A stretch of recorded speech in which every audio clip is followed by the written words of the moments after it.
Good morning. Rise in freedom. I'm Austin Peterson. You're watching and listening to the Wake Up America show at wakeupAmericashow.com. We're glad to have you here. While you're tuning in this morning, don't forget to click that like button and subscribe to the channel if you enjoy the content that we're producing here today. 2 hours a day, 5 days a week, Monday through Friday, 7 to 9 a.m. Central. The Wake Up America show brings to you the best in economic freedom and personal liberty. Happy Halloween. And I'm sorry that the topic has to be so terrifying because they are so real. The battle for civilization. Benjamin Netanyahu, Prime Minister of Israel, drops a piece in the Wall Street Journal's opinion section this morning saying this isn't only Israel's war. If Hamas and Iran win, you will be their next target, but we will prevail. And another op-ed from the Wall Street Journal's opinion editorial team themselves, titled "The Global War on Jews," says anti-Semitism surges even in the West, which shows why Israel exists. We'll talk about that this morning, and then we're going to move on to a special guest. Lieutenant Colonel Anthony Shaffer, the author of Operation Dark Heart and a spy who operated in the Middle East during the conflicts in Afghanistan and Iraq, will be joining me live this morning from Washington, D.C. at 7:30 a.m. Central Time. 30 minutes from now, we'll speak to Lieutenant Colonel Anthony Shaffer, and we'll talk to him not only about the strategy that Israel is waging as tanks now head towards Gaza City, but we'll talk to him about the global information war and why Israel may be winning the war on the ground, but might not be winning the war for hearts and minds around the globe. We'll hear from Colonel Shaffer this morning at 7:30 a.m. It'll be a great first hour of the program, and obviously the topics will be difficult. We will be discussing conflict, and I would invite everyone who tunes into this show. For those of you who are regulars, you already know this, but for those of you who might be new and might be curious to hear what I have to say, I would like to invite you to have an open mind and to consider that on this program, we don't necessarily fulfill one narrative or another. We don't serve one interest or another per se, other than what we deem to be the cause of individualism, individual liberty, free markets, and the ideals of American principles of liberty. That's what I stand for. And I want to ask you today to consider Aristotle when he said that it is the mark of an educated mind to entertain a thought without accepting it. One of the problems that I've had with people who I like to call the cult of individualists, the cult of free thinkers, if you will, and some of you have seen my multiple debates that have been occurring online, as well as some actual formal debates, and one which will be occurring as well on Thursday between myself and comedian Dave Smith.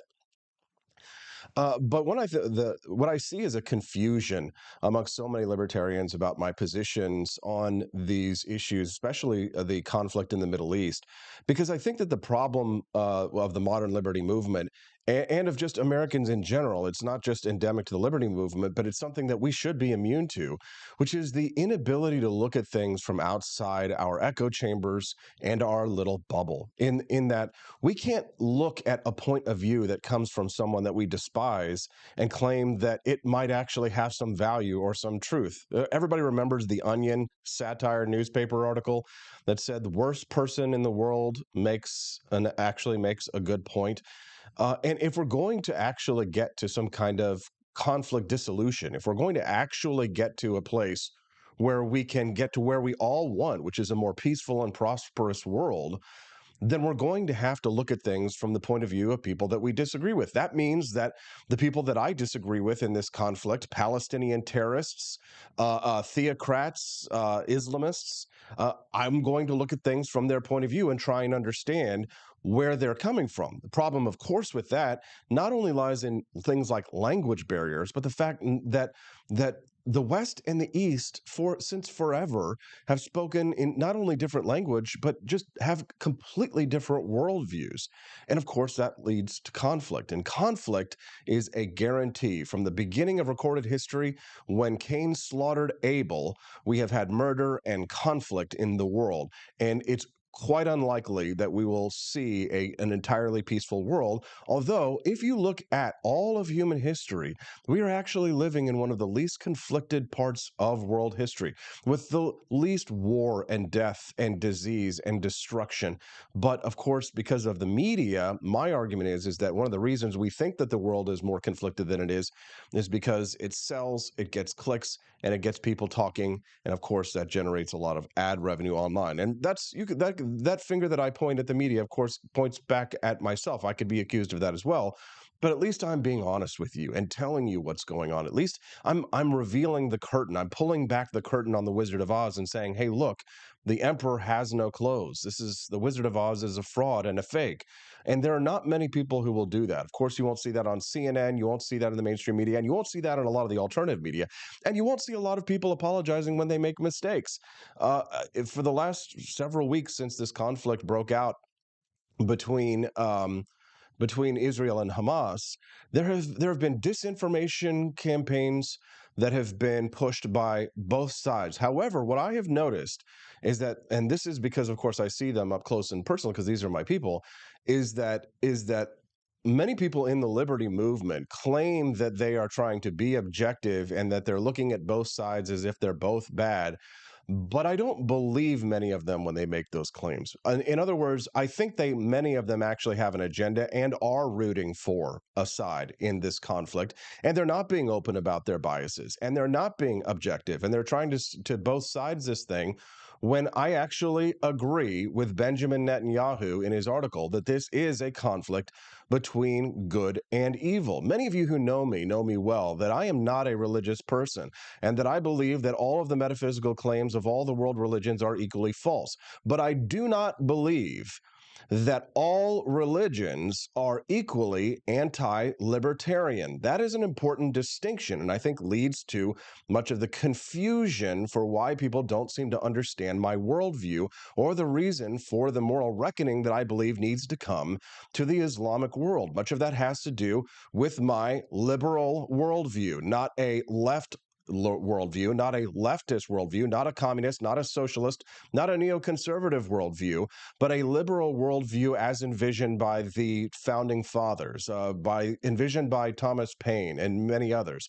And as I try and make sense of what's happening in this conflict, the lens that I use to try and suss out these world events and to bring to you what I believe to be the best information and the most valid and moral worldview.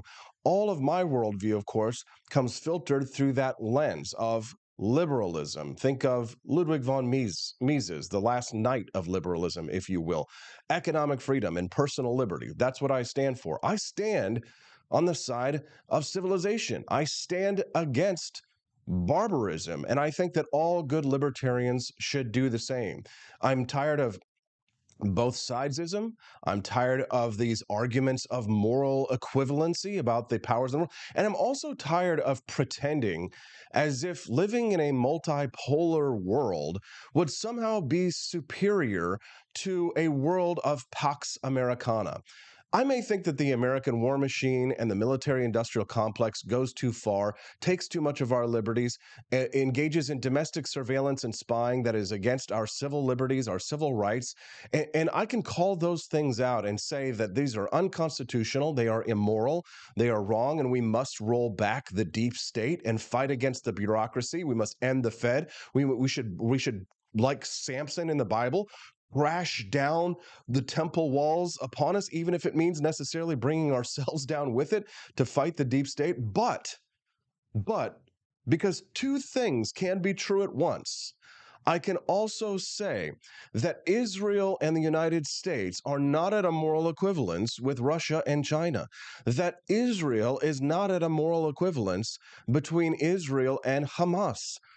I can have these two thoughts at once. I can see what is good and what is evil in the world, noting that while the United States, while Israel, while Singapore, while the nations that make up the allied countries, the United Kingdom, France, if you will, the allies, the NATO allied countries at this time, they may not be perfect. They may make mistakes. They may initiate conflicts that they should not be initiating, but that does not still place them on a par with those of the former Soviet Union, with those of communist imperialist China, and it does not place us on an equal moral footing with the enemies, the stated enemies of the United States. And these two things can be true at once. That the United States and Israel make mistakes, that they have, in many ways, made their own bed to some extent. But it's not to say that they are at a moral equivalence with their enemies. And that is the difference between myself and what I call the cheese-eating surrender monkeys, if you will, of the Libertarian Party. One can believe that the United States should try and remain as neutral as possible in this conflict and try and ensure that World War III doesn't break out to the certain extent possible. But can I ask you a question? Was Patrick Henry right when he said, "Is life so dear or peace so sweet as to be purchased at the price of chains and slavery? Forbid it, Almighty God, for I know not what others may seek, but as for me, give me liberty or give me death." Ask yourself, is peace so sweet as to be purchased at the price of chains and slavery? Consider this thought before you reject it. Is it possible that there is a burden or a cost that is too high to pay, that a war, for example, isn't the more acceptable alternative? Thomas Jefferson dealt with this in the conflict with the Muslim world in the 1800s when dealing with the Barbary pirates. At some point, the cost of paying off the Muslim pirates on the Barbary coast at Tripoli, at some point, the cost was too high to pay. 1.5 million Anglos enslaved into the Barbary coast, enslaved by Muslim pirates. And when Thomas Jefferson sent John Adams and an envoy to London to parley with the Barbary pirates, he asked them, "What has the United States done to earn your aggression? What has the United States done to the Islamic world that has caused you to war with us? We had nothing to do with the Crusades. We have nothing to do. We've had nothing to do with any of the interventions of Europe against you. We are an entirely new nation. Why do you make war on us? Why do you aggress upon us? Why do you enslave us? Why do you demand tribute?" And of course, the answer that the diplomat of the Barbary pirates gave to John Adams and gave to the United States was that, well, simply it's because the Quran tells us that we can. You are infidels, and we may rape, murder, enslave, and rob you at will because our holy book declares that we can. And the Hadith and the Quran, of course, holding equal moral weight, declares that they can kill us, they can enslave us, and they do. What is the difference between Islam and Christianity and Judaism? As I see quite frequently from the critics of Judaism and the critics of Christianity, they say, "Oh, well, the Bible contains passages about slavery." Well, and the Talmud declares that the Goyim are to be can be enslaved as well, or that you can charge them interest, but can't charge another Jew interest. Well, don't you see all these evil things that are happening in the Bible and are happening in the Talmud, for example? But what is the difference? Do they have equal moral weight? The answer is no. Why? Why don't they hold equal moral weight? Well, it's because the Christians and the Jews don't practice the murder and slavery the same way that the Islamic world does. Right? The difference between them is that Christianity and Judaism were blunted by the Enlightenment, and the Enlightenment never made contact with the Islamic world until, of course, the early 1900s, when most people's history began, and they claim, well, if you look back to 1948, well, then it was this land and that land and all that. Well, how far back does your history go? Typically, for most people, their history only goes back as far as to make the claim as to whatever it is that their beliefs are, which is why I believe that so many of these micro-analyses of the conflict in the war in the Middle East, so many of these micro-analyses are so incorrect, because it's impossible to look at this from an on-the-ground perspective between Israel and Hamas. It's impossible to say, well, you can say, well, we have this many dead civilians versus that many dead civilians. We have this atrocity versus this atrocity. It doesn't change anything, and no one's minds are changed Why is it that no one's minds are changed? Well, no one's minds get changed because because no one is looking at this from a macro analysis. And finally, someone has actually written the end all be all piece to look at this from the macro lens and use the words that, quite frankly, I wish that I had myself. But he's got a far better way with words than I do, and there's a reason why he wins elections. And that's Benjamin Netanyahu, whose article in the Wall Street Journal is "The Battle of Civilization." He says this isn't only Israel's war. If Hamas and Iran win, you will be their next target, but we will prevail. And I believe him. Just because I don't want the United States to engage in World War III or to initiate an attack against Iran doesn't mean that I think Iran are good guys.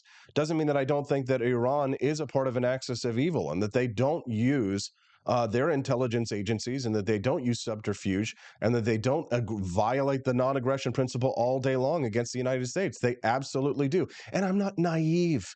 I'm not so stupid as to think that if the United States just withdraws, everything will just be peachy, everything will be great, and everybody will live in peace because the United States is the great evil in the world, the great Satan, and the great aggressor in all conflicts. And that if the United States just pulls out, if the United States just doesn't do anything, doesn't start anything, and just stops with their harassment of us with their intelligence agencies, that everything will be peaches and rainbows and unicorns. Listen, I'm not some queer for Palestine. I'm not an utter retard. I understand completely what the goals of Hamas are. I know exactly what the mullahs of Iran want. They want a global caliphate, and we must, as libertarians, we must resist it at all cost. For I have sworn upon the altar of God eternal hostility against every form of tyranny over the minds of man. Can I get an amen?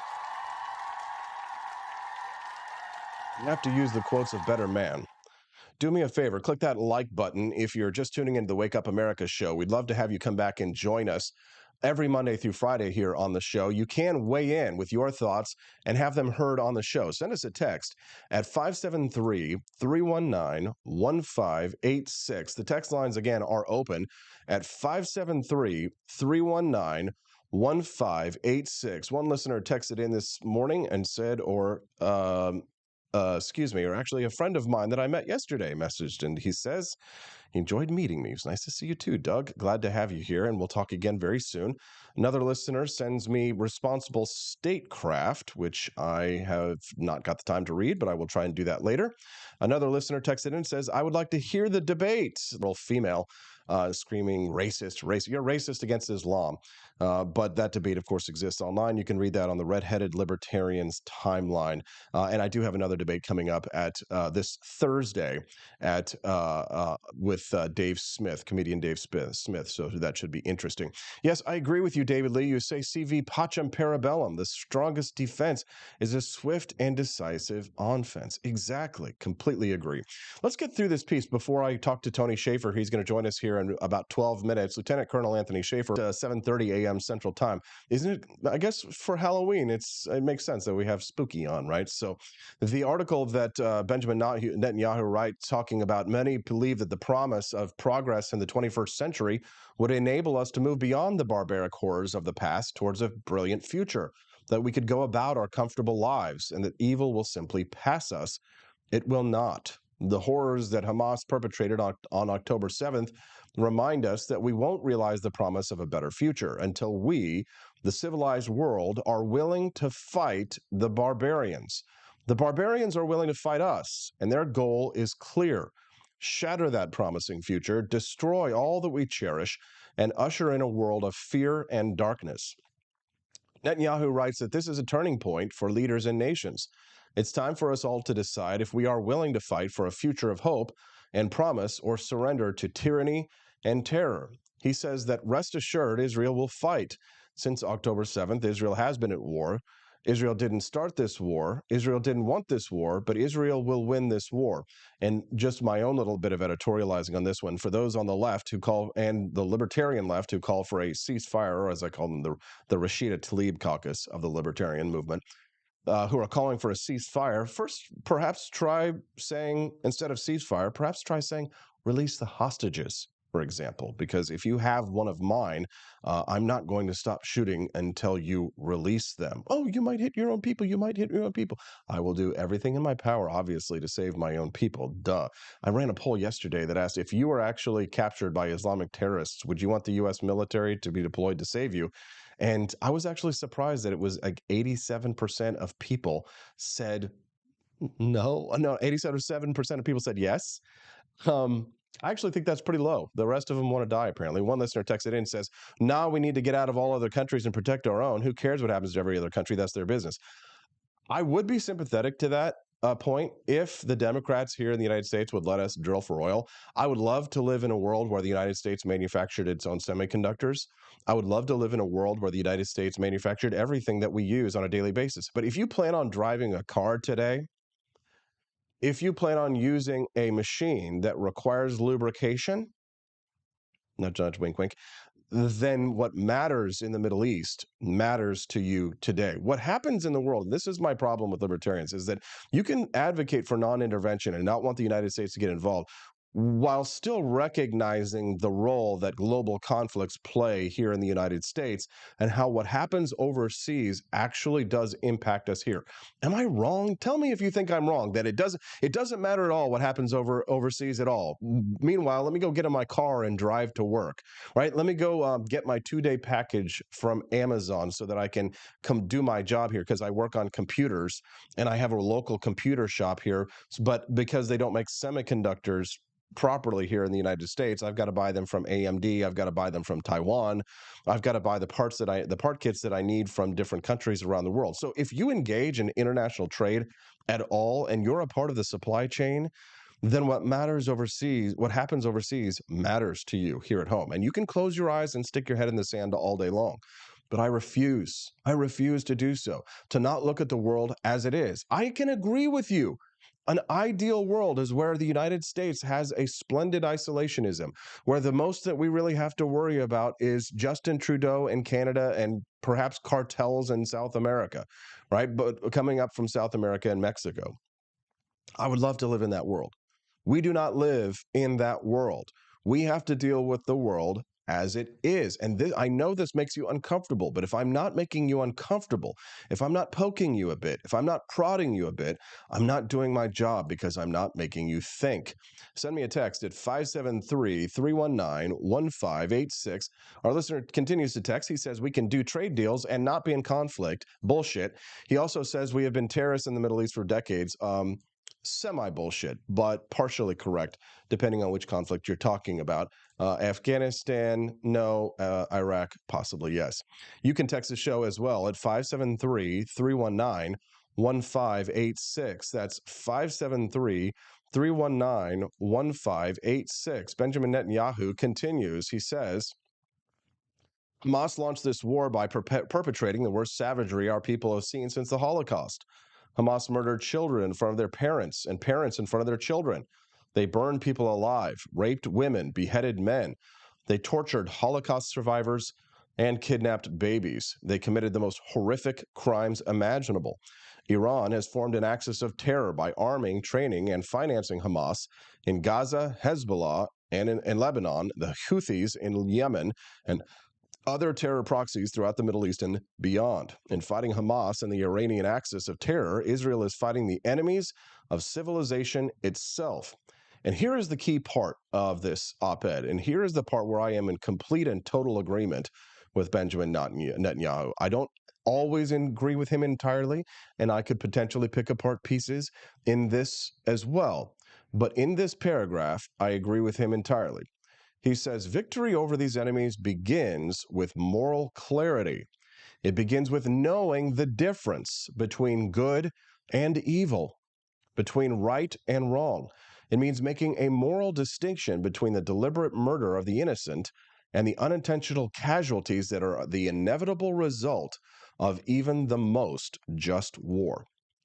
Do I need to read that again? Because I really think people are having a hard time understanding that. And I've been trying to hammer this into people's head. There is a difference between the deliberate murder of the innocent and the unintentional casualties that are the inevitable result of even the most just war. Does that make sense? I don't think that I could have made it any more clear. I'd love to hear your thoughts, though. You can send me a text at 573-319-1586. That's 573-319-1586. Well, Benjamin Netanyahu and Israel, they might win the war on the ground, but will they win the propaganda war, the information war? Many people say no. Tony Shaffer, Lieutenant Colonel Tony Shaffer, will be joining us when we get back on the Wake Up America show at wakeupAmericaShow.com.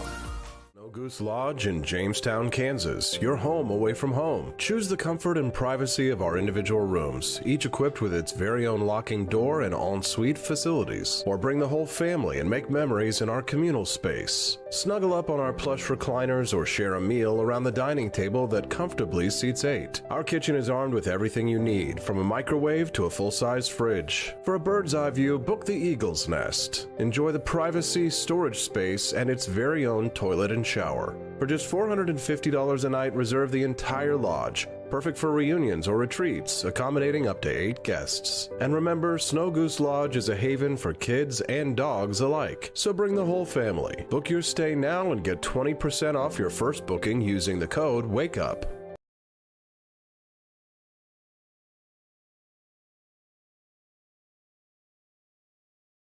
Expanse of time, a year might seem like a mere moment, but oh, what a year it's been. In September 2022, Austin and Stephanie Peterson embarked on a journey to wake up America. They began humbly, with just 20 souls tuning in, learning, listening, and though challenges arose, like the looming shadow of YouTube demonetization, their spirit never waned. And now, thanks to you, thousands rise with the sun to join them, to listen, to engage, to be a part of a community.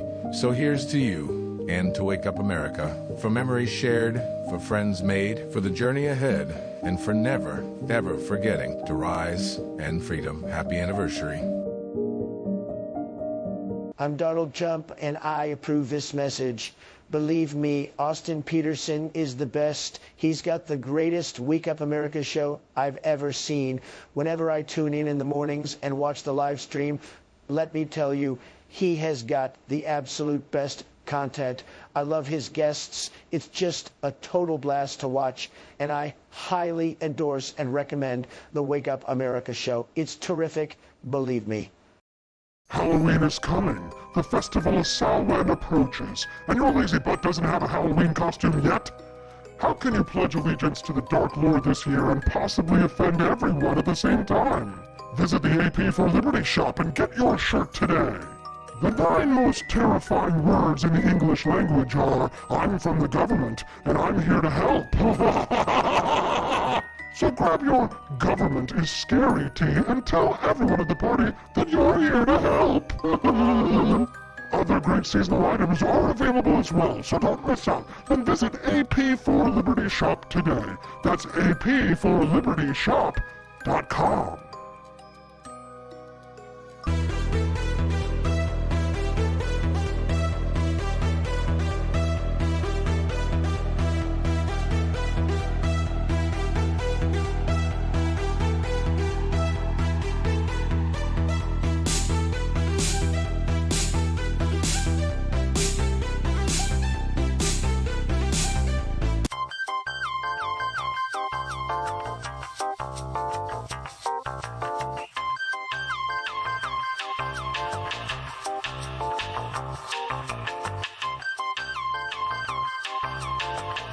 I'm a public defender. I am a public defender. I'm proud to be a public defender. 80% of Americans accused of a crime will get appointed a public defender. Everybody from a speeding ticket to capital murder. For every $1 we spend on public defenders, we spend $3 on prosecutors. Public defenders have to do pretty much everything on their own. Social workers, counselors. Investigating is another piece of it. The average public defender holds 300 cases annually. You never feel like there's enough time. Public defenders have health issues all the time. A lot of people give up and say, I can't do this work anymore. Gideon's Promise trains, mentors, and supports public defenders.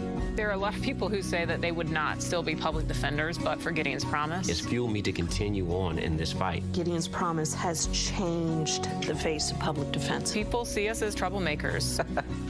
Good trouble only. We don't make it easy. It should not be easy to take away someone's liberty.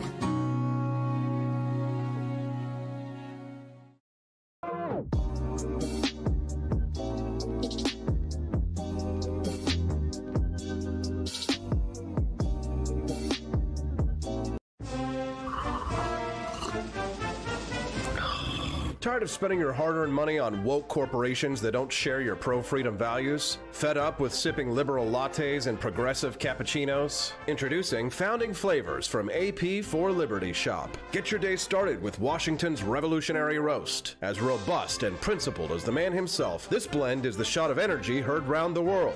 Or maybe you want to taste the fervor of freedom with Adams's patriotic perk. It's as dynamic and balanced as the U.S. Constitution, sure to awaken your spirit of liberty. For the aficionados, we've got the Jeffersonian Java, a complex mix of flavors that speaks volumes about your refined tastes. And don't forget Betsy's Liberty Lullaby, our decaf option, crafted with the same care and dedication Betsy Ross put into our Star-Spangled Banner. This blend lets you enjoy the taste of freedom anytime without losing sleep. No woke beans here, folks. Just pure, patriotic, pro-freedom flavors brewed with love for liberty. So why compromise your principles for a cup of coffee?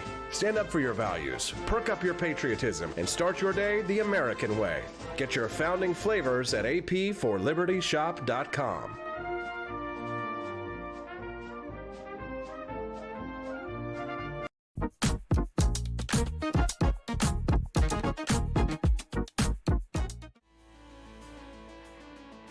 Good morning. Rise and freedom. I'm Austin Peterson. You're watching and listening to the Wake Up America show at wakeupAmericaShow.com. Thanks so much for tuning in. Don't forget to click that like button and subscribe to the channel if it's your first time here today and you're enjoying the content. We'd love to have you come back and join us. Our show streams live every Monday through Friday from 7 a.m. to 9 a.m. Central Time here at rumble.com/AP for Liberty. Give us a like and a sub. Appreciate you coming back. All right. Well, the conflict is a battle of civilization, writes Bibi Netanyahu in the Wall Street Journal this morning. We've been talking a little bit about the conflict and trying to look at it through as impartial a lens as possible, while, of course, drawing a distinction between true good and true evil. But, of course, many people out there have a much better perspective and a lot more experience than I do, which is why I work hard to bring you the absolute best guests in the industry, specifically regarding foreign policy. My next guest, Lieutenant Colonel Anthony Shaffer, is the author of Operation Dark Heart, many other books as well, and is an expert on Middle East conflicts and affairs. He's also a columnist and and I guess what we call him a show. Or do you have your own show on Newsmax, Tony? Good morning. No, good morning. I am a contributor, but no, we have The Hard Truth with Tony Shaffer, which is on the America Out Loud network. Look, we got everybody from Andy Biggs to Ted Nugent, so we've got a real potpourri of people we bring on. So That's great. But it's good. It's always great to join you. Yeah, you as well, Tony. Thank you so much for joining us and bringing us your expertise. We look forward to hearing a little bit more about your projects later on. Sure. I'd like to get your take on the conflict between Israel and Hamas that's happening. One, from the technical perspective on whether or not you think that the ground war is tactically the most effective way for them to wage this campaign, or if there's some other way to handle this, right, to reduce civilian casualties. And then I'd like you to analyze this from an information perspective, comparatively, looking at, how so many young people these days seem to support Hamas. Can you start with the tactical perspective, please? Yeah. So the Israelis have begun the ground campaign. It's going to be it's not going to be the storming of the beaches at Normandy. We know that now. It's going to be much more methodical, measured. They've done preparations since the first week, essentially. They started their battle preparations, kind of what I would call shaping operations, since shortly after the 7th of October. And now they've arrayed a specific number of technologies that they're going to use. Everything from heavy armor, which we've seen, and, hard to miss the tanks and APCs running around, as well as some way more sophisticated things like drones that go in tunnels. And then I love this, the sponge bomb, not SpongeBob, sponge bomb, which basically they're going to use to blow up. If you go to Home Depot or, Lowe's, you get those spray containers that you spray in your house and in the cracks and it expands. Well, imagine that as a bomb. That's what it is, basically. It goes off and it just fills up a tunnel. So there's a spectrum of things that they're going to use that have not necessarily been done before. By most accounts, Austin, it's about 300 miles of tunnels, more or less. I think it's a little bit less than that, but 300 miles. It's a lot of subterranean land space they got to go after. Regarding the tactics beyond that, relating to just the ground, they're talking about an area that 1.1 million people lived in, and apparently about a little over half, maybe a little near 2/3 have moved out. There's about 400,000 left, plus folks who are in the hospitals, and I would argue probably some of the hostages are still there too as bargaining chips. So part of their raids, Austin, have been going in, special operations raids, to try to retrieve people. And they've done a few. It's tough, though, when you got that amount of space to cover. But I think long term, they are shaping the strategy as they go. There's been credible reporting from Axios. I do believe it's true that we have a Marine Corps 3-star general there advising them. And he's going to advise them on how we did things in Mosul and Fallujah. As you know, we had some recent experience in dealing with urban warfare. And I think he'll be there on the ground trying to help them do that. Plus, full disclosure, I think we're going to be giving them a great deal of weapons. I think we've already given them the GBU-37, which is the bunker buster. I think they've been using those to knock down some buildings, as well as some other weapon systems. So I think my prognosis is it's going to take them a year to do this at the pace they're going now. That is to say, if they keep the current pace, being very methodical, very cautious, kind of going in, nibbling away at the thing, it's going to take them about a year. I don't know if they'll continue this pace because it seems like Bibi Netanyahu has a lot of pressure to quote unquote do more from his side. But I think so far it indicates they're not going to just rush in and just try to take the terrain. Now on the information side. Yeah, please. So the Israelis actually going after Hamas on this as well. They've penetrated their networks. They've shut off communications. And Austin, this is one of the lessons of war. Never shut off all the communications of your adversary. You don't want to do that. You want them to pop up and start communicating so you see how they kind of reorganize and then reconstitute themselves. And then the other thing they've been doing is, I guess, penetrating their texting stream and messaging them. I mean, it's war, information war. And so the Israelis are actually doing that on the battlefield as well. But at the strategic level, Hamas has been masterful at trying to, do the Jedi mind trick. Nothing to see here. The attack on 7 October didn't happen. No, we didn't rape women. It was all military. And you got people in the mainstream media picking up and running with it. And it's atrocious. And I don't get it because you and I, look, I lean libertarian. I don't like going to war. I don't think it's necessary. But man, if someone comes and kicks you in the mouth and said they're going to kill you, you got to do something to respond. And I think by all accounts, 7 October did happen. It was as severe as it appeared. The war crimes that happened were horrific. And the idea here is that the left, progressive left, to include the Biden White House, are quietly trying to push for this quote unquote ceasefire. And by doing that, they're trying to push not only the usual suspects, the progressive left, the Rubins and Malcolm Nances of the world who, live in their alternate universe where, Putin is the ultimate boogeyman and everything revolves around Russia. It's that crowd now who's turned over and said, oh no, we've got to be more supportive of Hamas's right to exist. Hamas's right to exist should not be a focus by the fact that they are an extension of the Muslim Brotherhood. The Muslim Brotherhood is an organization which has spawned ISIS, Al-Qaeda, and a number of other very severe offshoots, Al-Qaeda in the Arabian Peninsula, all this other stuff. And the goal of Hamas, the goal of the Muslim Brotherhood, is to remove anyone from the planet, that is to say, genocide, who does not believe their very severe, very limited view of the Islamic faith. That includes other Muslims. So I find it ironic, Austin, that some of the people here who are most ardent supporters of Hamas would be the first ones put into gas chambers or put up against the wall and murdered. Yeah, the LGBTQ. Yeah, I mean, it's like they would murder you. I mean, they have no interest in homosexuality or acceptance. It's like this is the most severe. Tony, it also seems that sorry to interrupt you, Colonel, but it seems as if the people who are the most stridently anti-war here in the United States are also sort of falling into that leftist camp and making the mistake in believing that somehow the deep state and the Pentagon and that the Biden administration, these people really are pro-Israel.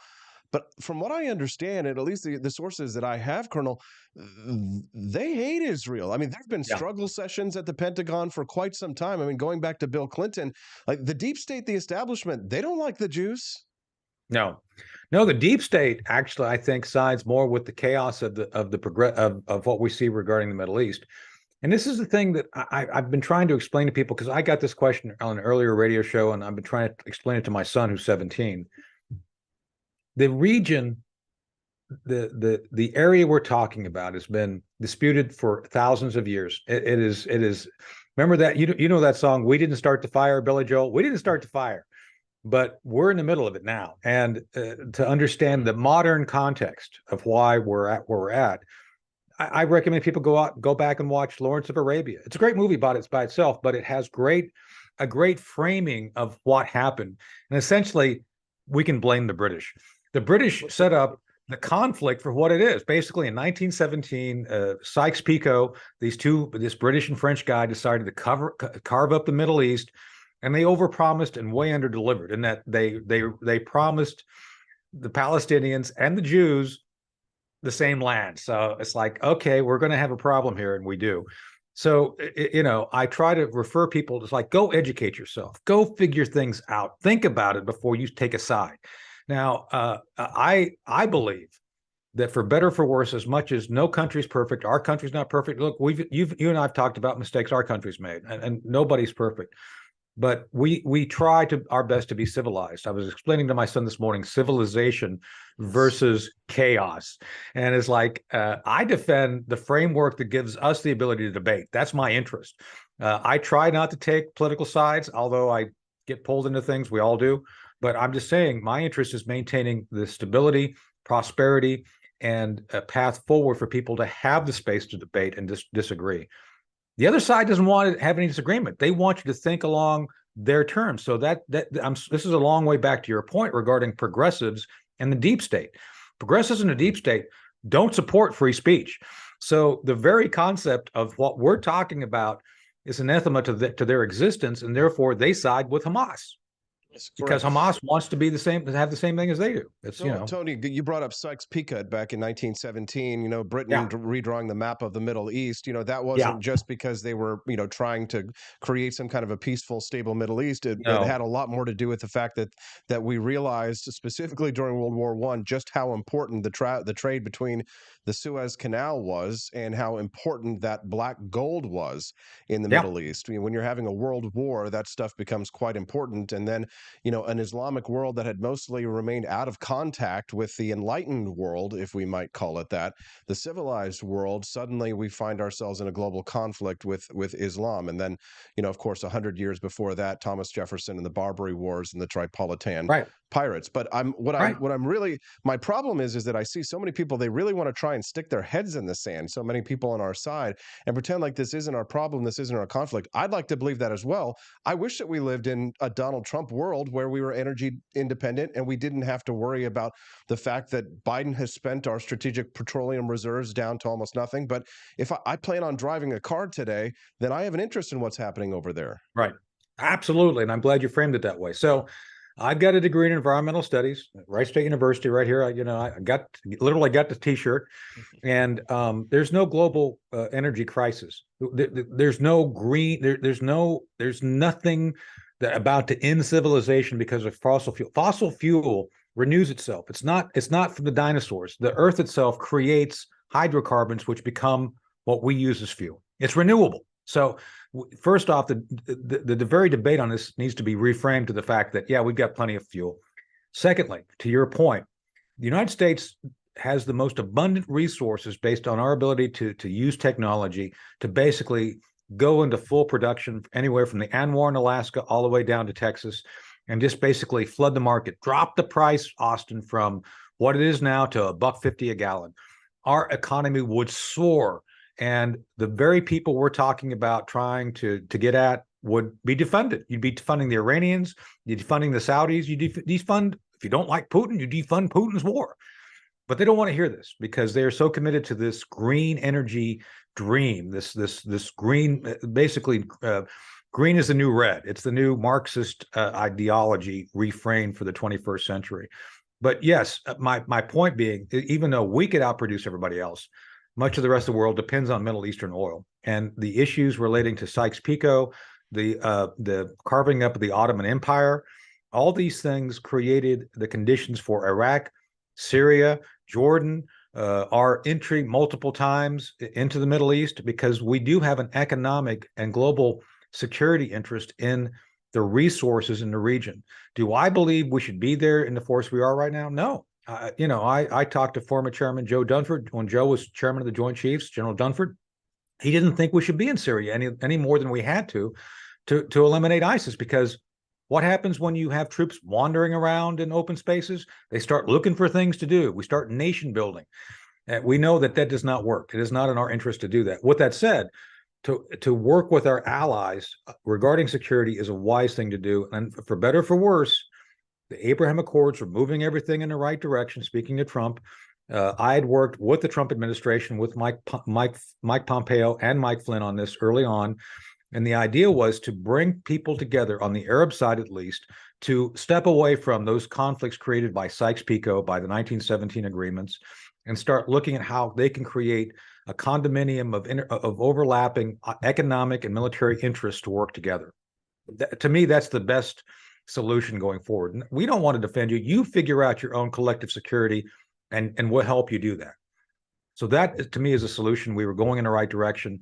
And again, I think part of this, and I don't want to blame the Biden administration, but the fact the Biden administration has not sought any real follow-up to the agreement and have been favoring the Iranians more than anyone else in the region. And now, at a time when I think they should be jumping in with the Israelis to help them, they're part of the messaging against Israel behind the scenes. And so it's a real bad thing that Biden and company are being seen, and I think rightfully so, as supporting Hamas more than the Israelis at this point.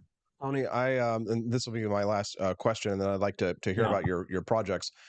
I was admittedly a big critic of Donald Trump in 2016 when I campaigned for president as a libertarian against him, mostly because. And God bless you for doing what you did. I appreciate you running, so it's great. Yeah, thank you. And mostly because I wanted to conduct a public service, but also because I didn't trust him because of many of the comments and statements he had made. He has since won me over during his administration. It wasn't the most libertarian presidential president ever, but it certainly has been one of the most in my lifetime, if probably not the most in terms of policy, specifically foreign policy. And we can all nitpick when it comes to foreign policy, but I have to wonder, Tony, if you perhaps don't agree with me that perhaps many of these conflicts, Russia, Ukraine, perhaps Israel, Hamas, maybe many of these conflicts would be much better mediated if Donald Trump were still president right now. Do you agree with me that might be the case?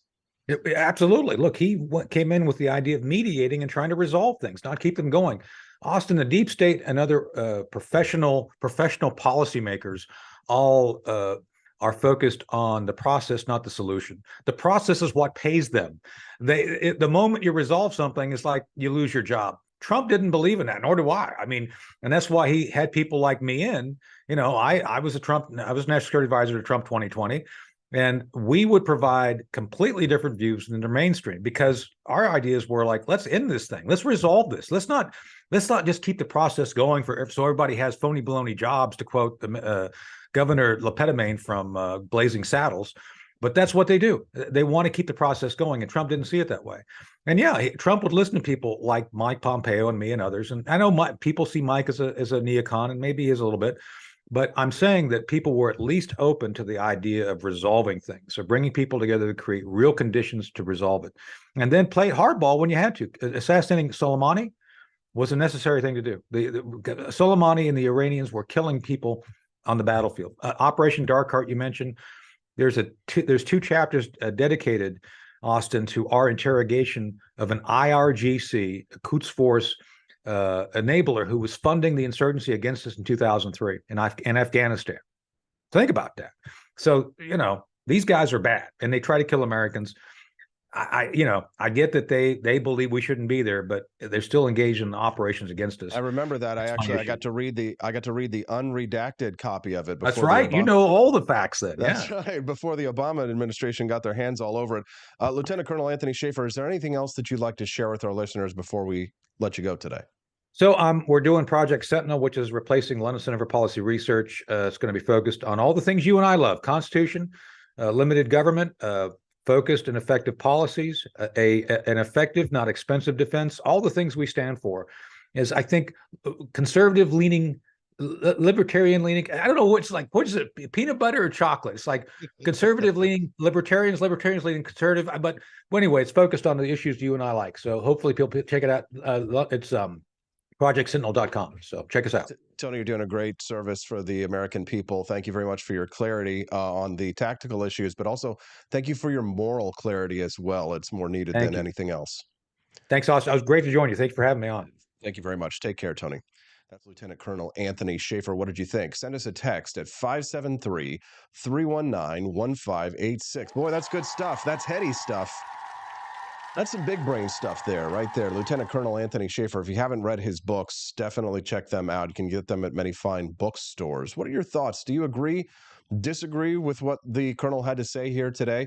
You can text the show at 573-319-1586.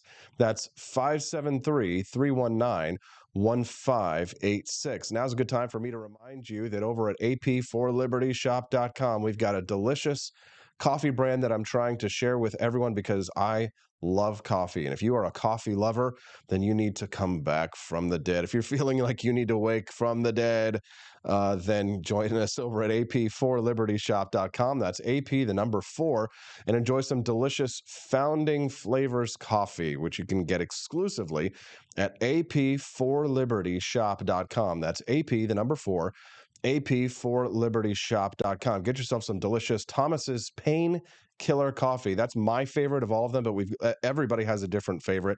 My top 3: Thomas's Painkiller. That's the Colombian single origin. Franklin's Electric Elixir.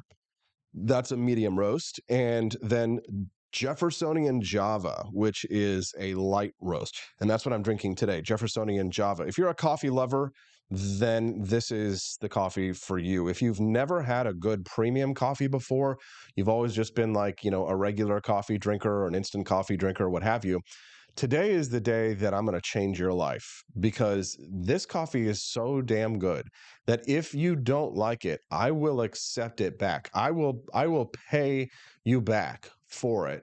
You just have to send your unused portion to me. So use a cup of it.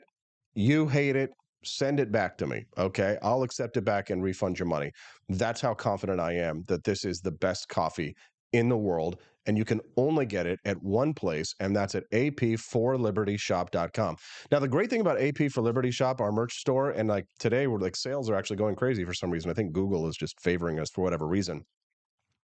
We've got Don't Tread on Me t-shirts. We've got Don't Tread on Me cell phone cases. We've got all your liberty and conservative gear that you could want. Shirts, cases, keychains, machine gun keychains. Everything in there is hand selected or made by either myself or my wife, Stephanie. So if you enjoy any of the products that you see over there, remember, you're supporting a small business. It's just me and my wife, Stephanie, running the Wake Up America show. We run the Wake Up America show, and we run our little coffee brand, and we run our merch shop. And we hope to God that we'll continue to get enough advertisers and enough monthly subscribers on this show, selling enough coffee for us to be able to stay in business and continue to bring you a talk show like this. Very briefly, before I go, we're going to change subjects entirely. I'm going to speak to Camellia Peterson about some fun and some funny stuff. And then we got a new guest, a new libertarian lady to the show to add to the lineup, Courtney Nill, who'll be joining us a little bit later as well.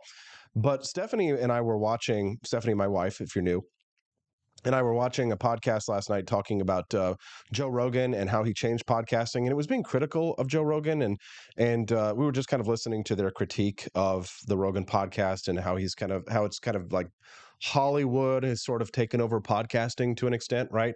And we are so the opposite of Hollywood, right? We are, just a 2-person operation, one man and one woman, husband and wife. But what I thought was interesting about it was they talked about how much content Joe Rogan puts out, and she goes, "Oh my gosh, he puts out so much content." She goes, my wife goes, "Joe Rogan puts out 3-hour shows a week. Can you believe it? Can you imagine sitting down and putting out 3-hour shows a week? That's a lot of content." And I go, at first I go, yeah. And then I go, wait a minute. Listen, 2, 4, 6, 8, 10. Wait a minute. The Wake Up America show, my show, this show you're watching, 2, 4, 6, 8, 10. So 10 hours is my show of content. Plus I cut the audio version, right? Because it's video plus audio.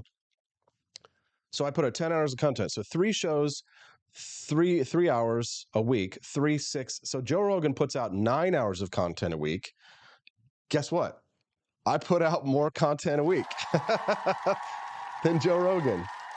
And it's not easy, I'll tell you, but I do it because I love liberty and I love entrepreneurism and I love capitalism and I love freedom and I love making friends. Somebody yesterday on Twitter was like, well, I don't like traveling because I don't like people and that's why I don't want to travel and all that kind of stuff. And you know what? Can't relate.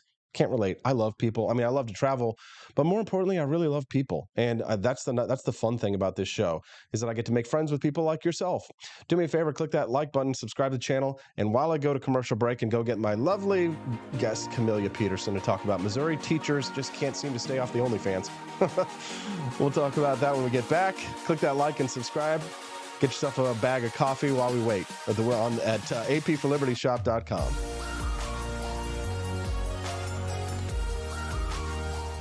An engaging website to boost your business? You're just a click away from 5-star Fiverr talent. Hundreds of freelancer skills like web design. Head to Fiverr.com today and get something started.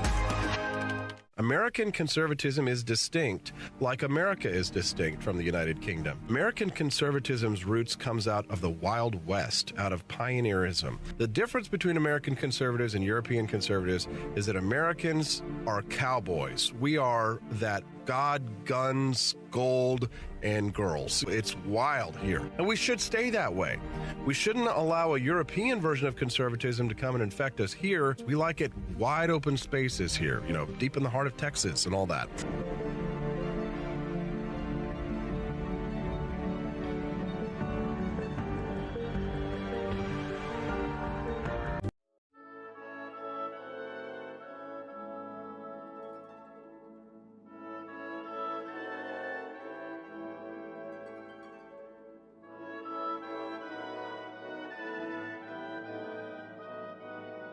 Hey there, it's your favorite Vice President Joe Biden. I wanted to talk to you today about the Wake Up America show, the best source for all your political news and commentary. But before I get started, let me just make sure I have all my notes in order. Okay, where was I? All right, the Wake Up America show. It's a great way to stay informed and make your voice heard. Boy, what was I saying again? Oh, right. The Wake Up America show. It's important that we all stay engaged and knowledgeable about what's going on in our country and, the thing. But hold on, where was I going with all this? Oh, yeah. The Wake Up America show. It's a fantastic resource. And if you really want to make a difference, man, you can sign up to be a monthly donor at wakeupAmericaShow.com/support. Now, where was I? Oh, that's right, the Wake Up America show. So if you want to stay woke and support a great cause, head on over to wakeupAmericaShow.com/support and sign up to be a monthly donor today. And if you're feeling generous, you can even give a donation in my name. Thanks for listening and keep on keeping on, America. Come on, man.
George. Thank you for watching the Wake Up America America show with my dad. Today, I'd like to share with you 3 reasons why you should visit Dad's online store at apforlibertyshop.com. Number 1, you can get exclusive freedom-loving merch designed by AP himself, or me mum, Steffi. Liberty Laura has made some designs as well, and blimey, they are great! Number 2, most of these products are so wicked that they aren't even allowed to be advertised on Facebook or Instagram. Modern machine guns and a proper keychain. Plus, our Grover Cleveland t-shirt is so spicy apparently that leftists on Facebook specifically banned it from appearing on the website. Number 3, you're supporting liberty lovers just like you. Spend your money where you earn it, and you help me Pops build a community that supports what you believe. Bloody hell, this commercial is running too long. Gotta run. Bye now. Don't forget to visit apforlibertyshop.com. That's apforlibertyshop.com.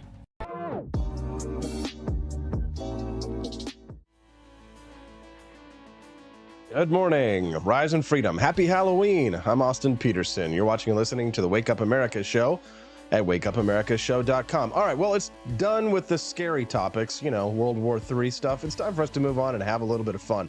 And we always have the most fun on a regular schedule. You would think that, let's plan to have fun. No, that's actually, then that's not the way to have fun. But we actually schedule every Tuesdays and Thursdays on this show the most fun anybody has in the mornings with our next guest, Camelia Peterson. She joins us every Tuesday and Thursday at 8 a.m. Central Time, and she's here with us now. What's up, CJ? Happy Halloween. Happy Halloween. They're like, this is me. This was going to be my Halloween costume. But I'm not going to go out in 30-degree temperatures this evening. So we're going to be lazy.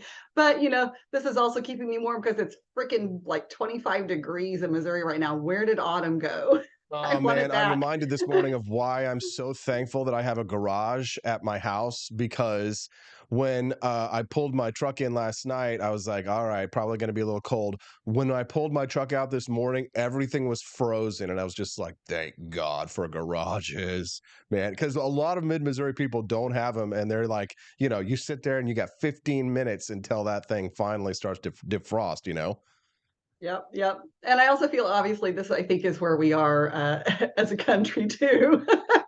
Frozen, yes. Well, I don't know. It's for some like it hot. I mean, here in Missouri, for example, our public school teachers, they like it hot. Camelia, what's the story? This is something that's been coming out. And I told you last night, I was like, I don't know what's going on with millennial teachers. What is happening? And there are all kinds of things, I suppose, that we could tie this to policy-wise. But the truth is, in Missouri, about a month or so ago, there was a story that came out about a teacher who had an OnlyFans account and was suspended. And of course, all of the backlash was like, teachers don't get paid enough. They're forced to do this to supplement their income, so on and so forth. Argument about what people can do in their private lives versus, and I am fully on the side of the school here, because I think that what you do in your private life, it depends on what, it actually impacts your ability to effectively teach students. Well, there wasn't just one. So here, a week or so ago, another one came out from the same school. So I think we have, Houston, I think we have a problem. So same thing, has an OnlyFans account. Now she, after everything that was going on, and she and this other lady are friends. She, I think, had a student who slipped a note under her door and said, "We know your secret." And I think this really illustrates why, there are things that you cannot do that affects your ability to teach those students effectively. And so she actually shut her own account down because she was, afraid to do that.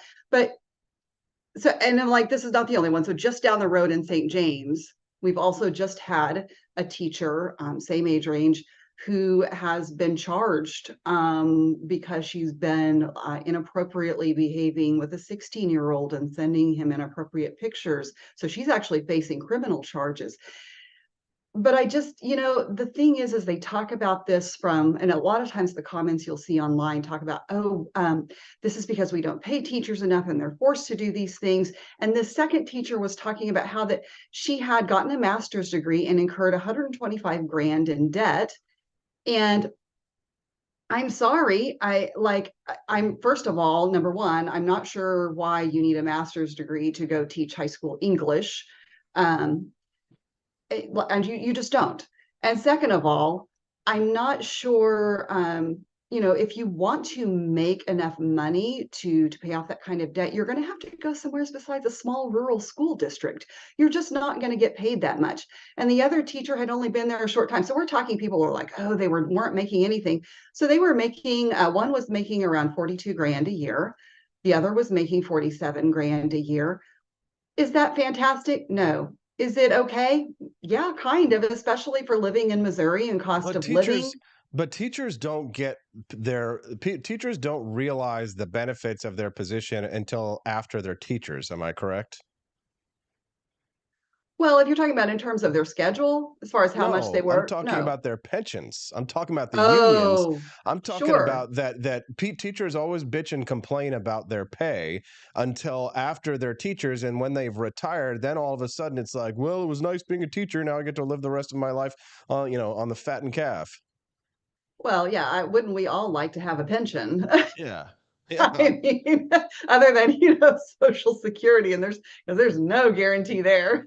Exactly. So, I mean, isn't really a lot of this stuff with these Missouri teachers, especially here, where when it comes to like getting on OnlyFans, it really is just all a lack of foresight.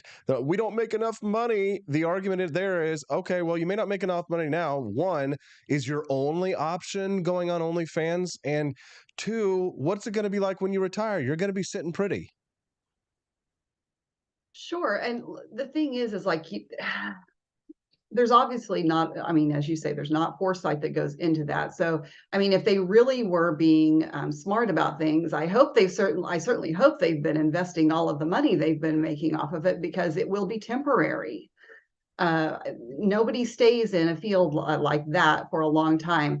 But I just think this comes back to, this notion that the system, I think, is starting to fall apart, and we're seeing it in a lot of different ways. Like, it's not just in, the fact that our kids are getting failing grades in the public school system.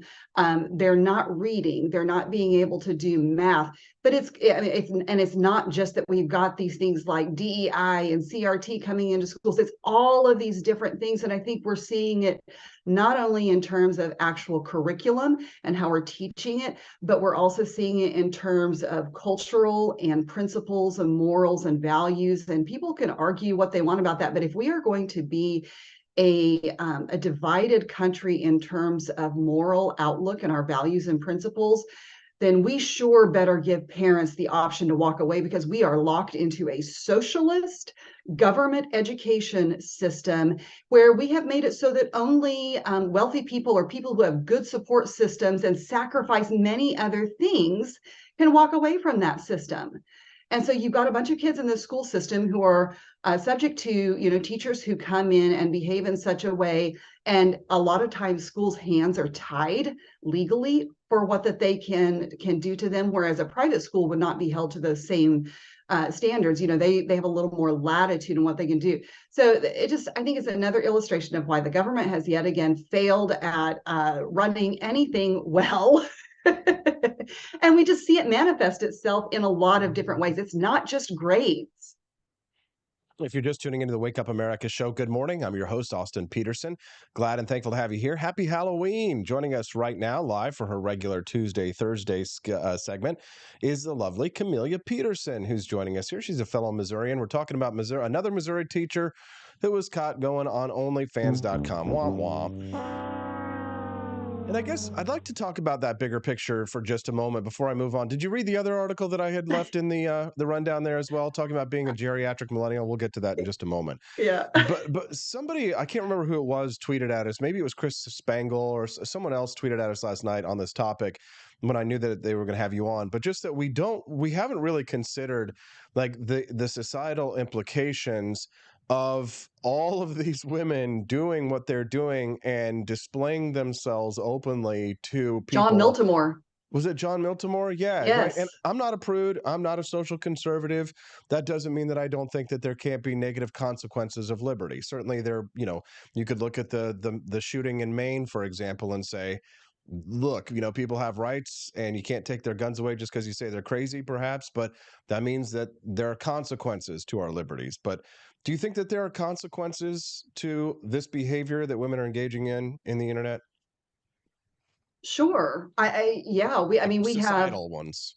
Sure. We've told, women for so long that they can have it all and that and I just watched a little clip. It was a woman speaking about this just last night, and she was talking about how that we've set women up, in this way, through feminism and the way we have treated them culturally now, and that they can do anything and but they're not responsible. They're not accountable for the consequences of their actions. So, you can go and you can, flaunt your body online, and you can, you can have all the social media accounts, and we basically gaslight, people into saying that, like, you can't say anything bad about that, because all of a sudden, oh, you're against women, you're trying to keep women down. And so for sure, I think that we are seeing, I think we see this. I mean, this is, I think, what we see coming out in the education system with the values that teachers bring with them. And yes, are people's personal lives separate from their professional lives? Of course, and they should be. But not everything is black and white. There are gray areas, and their parents want to know, what is the character of somebody who is a formative figure in my child's life? And we talk about the impact that teachers have on their students. We all have that teacher who, was formative in the development of our character and our education. And that hasn't changed. So it's right for parents to be concerned about who has access to their teacher for hours a day, weeks, of the year. And so, and what their values are. Completely agree. Also, we got to say happy birthday to Matt Unruh. Just joined us there in the feed. I would give you a gift, but Matt, I've already given you an AK-47, brother. It's going to be a while till we get you something else. But happy birthday to Matt. Happy birthday, Unruh. Matt. Yeah, it's been fun making so many friends here over the course of the last year here on the Wake Up America show. As a matter of fact, one of the people that you met during my radio show days, Jamie Marie Pope, ended up being one of your best friends. Yes. We've got all of these new people here that have joined us since we started doing the podcast, Camellia, but it really has been an exciting, I guess, year to 3 years if you count the radio. Yeah, for sure. I come across people all the time in Missouri that's how they know me. Like, I, meet them in my other line of work in grassroots engagement and things, but where they know me is a lot of times from either the radio show or now from this show. And I think that people enjoy that because this is different. It's a mix of serious things, and we talk about issues like this, and we don't, you know me, like, I have griped plenty about, like, oh my gosh, what topic is he wanting to talk about now? Make Camellia blush. Lord, make me talk about these things. And, I just want to talk about the nerdy stuff. But the thing is I think we talk about these things in different ways than anywhere else. We're not coming, up with these topics and talking about this news just because it's sensational, or we want to, like, just for clickbait or anything. I think we talk about these things because they have a very real impact on us as a society. Mm-hmm. And it's important to talk about, like, why we are where we are, what can we do about that, not only just from a philosophical, cultural perspective, but also, from a policy perspective, and what we allow the government to do. I kind of like to blame the government for almost everything, but For sure. But it can't be all gloom and doom and deep state and all that. Exactly. So, because, and there's plenty of networks out there that if you can tune into, if you always want to get the doom scrolling and all that kind of stuff. Yeah. But speaking of, I'm actually going to be on InfoWars tomorrow. Apparently my Israeli the topic that I've been chatting about online has gained the attention of them over there. So I'll be on their morning show tomorrow morning at 10:30 Central. So that should be interesting. That'll be interesting. But since we were talking about Matt Unruh, happy birthday to Matt Unruh and all of our friends who are part of the Wake Up America show.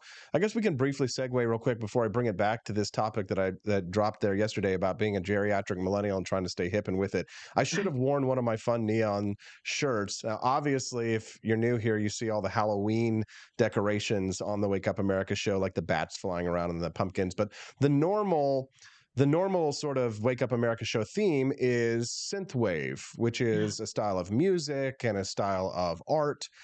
And that's what the theme of my my merchandise shop is. That's what the theme of the show is, and it's because it's all a big throwback to the 1980s, which is when I was a kid, and I love it, and I think it's fun. And I don't know, makes me feel young again, and reminds me, it has nostalgic vibes, and I just really enjoy the fact that young people are actually enjoying what I liked when I was a kid, right? So I really enjoyed this article from BuzzFeed well, I can't believe I just said that, and the New York Times, where I can't believe I said that either, where this woman was talking about like how she sort of like she dresses how she was when she was young, and there's all this pressure to like conform to, well, you need to act your age, you need to dress your age, but like just like her, I agree with her, I don't give a rip. Like, I'm having fun and I'm living my life. I'm 42 years old, but like, I don't care if people make fun of me. Most people, when I walk around, like when I go to the Last Flight Brewery and stuff like that on Friday nights, I'm usually wearing one of my weird, wild 80s shirts, and everybody's like, that shirt is awesome, man. I get people who stop me specifically and say, where did you get that shirt? So, I mean, we have this cooked up in our mind, I think, sometimes that like people are always judging us, but even if they are, well, to turn a phrase, fuck them. Right? So the thing I like to say is that age is a social construct, and I'm with Twain. If you don't mind, it doesn't matter, and hey, I don't mind. And I really do think your outlook depends so much on how people perceive you. People assume that I'm younger than I am all the time, and I'm not so sure that it's so much how I look as how I act. And like that doesn't mean I act immature all the time, but. But I do think for sure, it doesn't matter. And I think every generation has something that, they want to push the envelope and they want to be themselves and it's their thing. But it does kind of feel like Gen X even and millennial, we're like, we don't care, right? We're just going to do our thing and be ourselves and, do what you want. And there were some comments that like confirmed my bias in that respect, to that article. I was like, young Gen X here, you're as young as you believe you are, do you? It's basically a lot of, you do you. And if you want to, I saw there's an Instagram account of an older lady. She's like 60 years old who does a lot of fitness stuff, but she kind of falls into this category because she posted pictures the other day. She was going to a silent disco. And so she had on like this jumpsuit, this totally, kind of psychedelic and everything. And she gets people that criticize her for saying, oh, you should dress your age and act your age. And like, what does that even mean? I guarantee you as a person, she is a joy to be around because she has that youthful spirit in here, as old Blue Eyes talked about, being young at heart. There you go. I love it. Being young at heart. Okay. Camelia, is there anything else that you'd like to share with our listeners before I let you go? No, I would just say that, we've talked about before, there's a lot of doom and gloom in the world right now. There's a lot of heavy topics, like we're talking about, like, what is wrong with people and millennial teachers and and all of the war that goes on in the world. But I think you mentioned earlier that we live in probably, a time period that is more peaceful than any other. It's just that we know about everything that goes on right now. So I think it's really important that we keep that perspective and that we focus on the good and the beautiful because it's out there, and we should see people for who they are and not lump them into a category individually. There it is, the good and the beautiful, every 8 a.m. here on the Wake Up America show on Tuesdays and Thursdays. Camelia Peterson, personified. Thank you very much for your time today, CJ. We look forward to seeing you again. Have a great day, everyone. Thank you very much. That's Camelia Peterson. What do you think of CJ? Let's give her a round of applause. What do you say? If you like CJ's content, click that like button and subscribe to the channel. Come back and join us every Monday through Friday from 7 a.m. to 9 a.m. Central Time here on the Wake Up America show. Nice to see three little birds on my doorstep over on Rumble. He says doom and gloom is what the elite want us to be feeling, but we're not gonna let them do that to us. Why? We're gonna have Courtney Nill joining us here for the very first time on the show today. Do you know Courtney Nill? No, you don't know Courtney Nill. It's our very first time on the show. We'll be excited to have Courtney. She's a young conservatarian lady. She wrote a tweet yesterday. And you know what? This whole segment is going to be based around her tweet. She says she feels bad for conservative men. She says, I feel bad for conservative men, at least conservative girls, we can usually throw a rock and hit at least like one guy who likes guns or Joe Rogan or something like that. But if you're a conservative man and you're trying to find a conservative woman these days, well, Molly, you in danger, girl. Movie Ghost. Whoopi Goldberg, Ghost. Molly, you in danger, girl. Orlando, you like it? It's autumn sunrise. We'll talk about that when we get back on the Wake Up America Show at wakeupAmericaShow.com.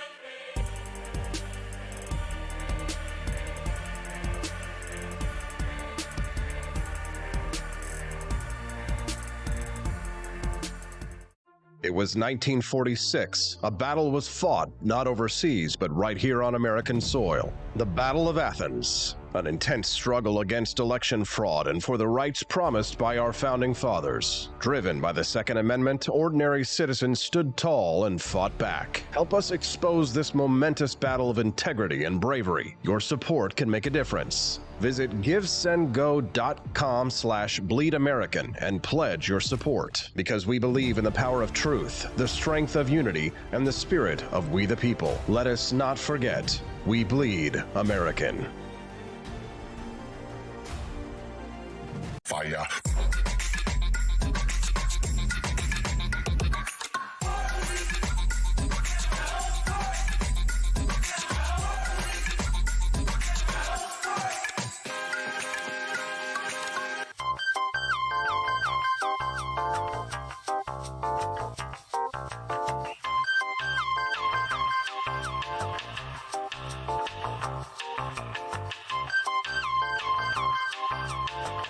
Hello, this is Barack Obama, and let me tell you why Austin Petersen stinks, and you should never pay attention to anything that he has to say.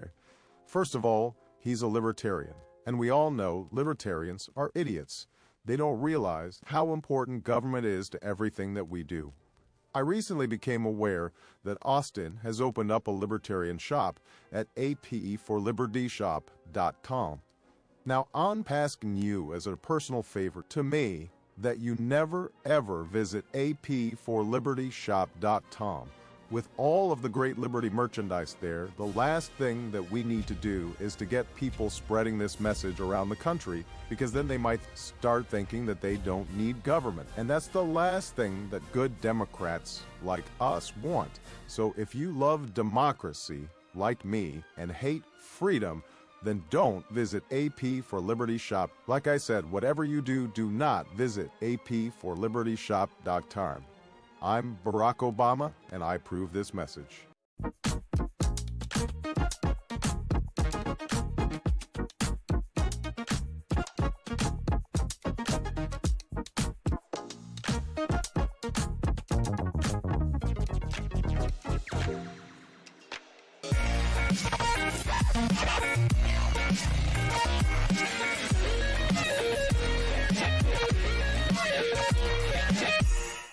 When I was in foster care, I never knew when I would have to move, so I always had my suitcase ready to go. Then one day, I was adopted. My new parents opened their hearts and home to me. My parents cook my favorite breakfast for me every morning. My parents take me on trips I never thought I would go on. They gave me a home and an even better reason to use that suitcase. My parents aren't perfect, but they're perfect for me. I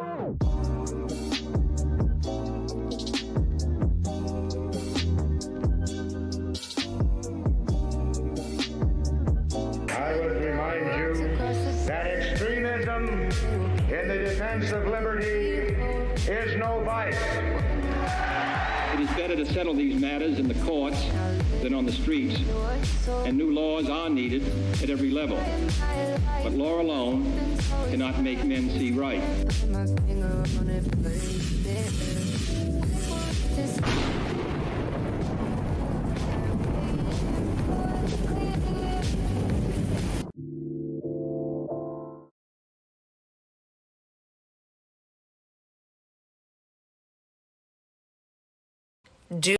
Do not now, nor will I ever, condemn Hamas. I unequivocally support the liberation movements of all oppressed people around the world by any means made necessary. If you have a problem with that, take it up with somebody else, because I do not now, nor will I ever, condemn Hamas. I unequivocally support the liberation movements of all oppressed people around the world by any means made necessary. Good morning. Rise and freedom. I'm Austin Peterson. You're watching and listening to the Wake Up America show at wakeupamericashow.com. We're glad and grateful to have you here. Do me a favor, click that like button and subscribe to the channel. Happy Halloween, by the way. I know, somebody's like, Matt and Robin Unruh sent me a message and they're like, Austin, how come you're not wearing anything wacky for Halloween? I forgot. You know, I'm not going to lie to you. This Israel-Hamas conflict, all this stuff, I've had to do so much reading, and everything else has gone by the wayside, because in order for me to be accurate and bring you the news reports the best I can, I don't have a news team. And so some other things have kind of fallen off. I haven't necessarily been able to give you all the fun stuff that I would normally give. I had a whole plan to wear a costume today, but it just fell apart because I was preoccupied. Sorry about that. Today is going to be a great day anyway. I hope you have a wonderful Halloween. Do us a favor, click the like button and subscribe to the channel. Come back and join us here every Monday through Friday here at rumble.com/AP for Liberty. And when you do, you join us every Monday through Friday, 7 to 9, then you get all the economic freedom and personal liberty that you can handle. It's a great show, great way to start your day. Of course, it's a great way to make friends as well. And no sacred cows on the Wake Up America show. We skewer politicians on both sides. Everybody is up for criticism here. So if you think that you can come in here and you can hold on to any sacred cows that you got, you're going to have to leave them at the door, because we kill sacred cows in here. So if you have a sacred cow, you got to be willing to come into the theater, watch the Wake Up America show, and realize that absolutely everything and everyone, every religion, every politician, every pope, every priest, every imam, every rabbi, every single person is going to be up for critical analysis. That way we can stay objective, at least as objective as possible. What is that that quote from Thomas Paine I like to say, where he who dares not offend cannot be honest? Gotta say, completely agree. We love us some Thomas Paine. What do you think of that weird chick with the nose ring there, where she says she unequivocally supports Hamas and the liberation of all oppressed people around the globe by whatever means necessary? I get whatever means necessary. Well, Hamas certainly has engaged in that, with the slaughter of children, with the taking of kidnapping of Holocaust survivors and torturing of them. These are the kind of women that modern conservatives are going to have to date. Well, let's take a look at it just one more time and take a listen. For you single gentlemen out there, these are the type of women that you get to date these days. Are you excited about this? I think you guys should be. Do not now, nor will I ever, condemn Hamas. I unequivocally support the liberation movements of all oppressed people around the world by any means made necessary. Oh, geez. Any means necessary. All right. Well, there you go, gentlemen. What do you think? Would you take her out for a date? I mean, so like, what would you rate her on a scale of 1 to 10, right? You're a conservative guy. You're a libertarian guy, right? You want to go out on a date. How about this next lady here? Are you guys looking forward to this? Maybe this next woman that you could take out for a date. I'm sure she'd be a real good time as well. Take a look and listen to her.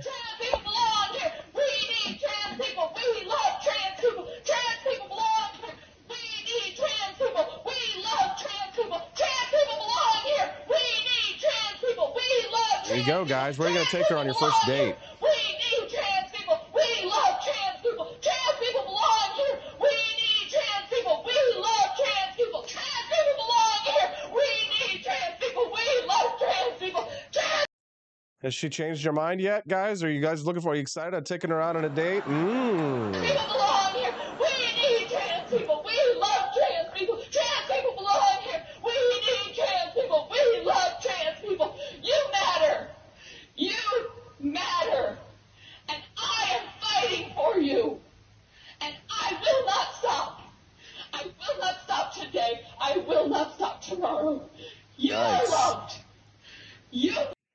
So if you had to have a pickup line to pick up this chick right here, if you were going to ask her out on a date, guys, what would be your pickup line? I'm just curious. Send me text with your pickup lines, your best pickup lines at 573-319-1586. All right, give me 1 minute. I'm going to go get Courtney Nill, who says conservative men, she feels bad for them. I'm going to go get her. I'll be right back. Force behaviors, and at BlackRock, we are forcing behaviors. Mao ordered his citizens to throw off the four olds. Old thinking, old culture, old customs, and old habits. So, your whole life went in the garbage overnight, no biggie. And those who resisted were attacked by an army of purifiers called the Red Guard, who went around the country putting dunce caps on people. Yeah, who didn't take to being a new kind of mortal being. If you don't force behaviors, whether it's gender or race or just any way you want to say the composition of your team, you're going to be impacted. Well, things haven't been so sweet for Ben & Jerry's after the company posted an anti-American tweet, a few of them, on the 4th of July. The ice cream makers... All right, cool. Let's get rid of that commercial, okay? We want to have some more fun here anyway. We don't want to watch commercials. We want to talk to great guests. So, gentlemen, do you have a good pickup line for us if you want to pick up those liberal females? I'll tell you, when I saw this tweet yesterday, I knew that it was going to be right up your alley. This is our next guest is Courtney Nill. She tweeted yesterday, modern dating isn't great in general, and I think that you all can agree. She says, but I feel bad for conservative guys. She says, us ladies can normally throw a rock and hit a few guys that like guns. And Joe Rogan. Joining me now to discuss is political analyst Courtney Nill. Good morning, Courtney. Thank you for joining us.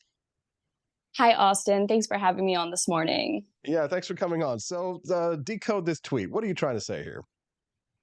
So what I'm seeing, at least in the friends that I have that are out dating right now, men really have it rough. We already know that there are more conservative men than there are women. And that ultimately, leads to the dating pool being skewed that direction as well. So that makes sense. I'm hearing that as well. But you say that at least if it's tough for everybody, it's harder for the conservative guys. But if you're a woman, there are conservative men, right? So I mean, there are some options available to the ladies.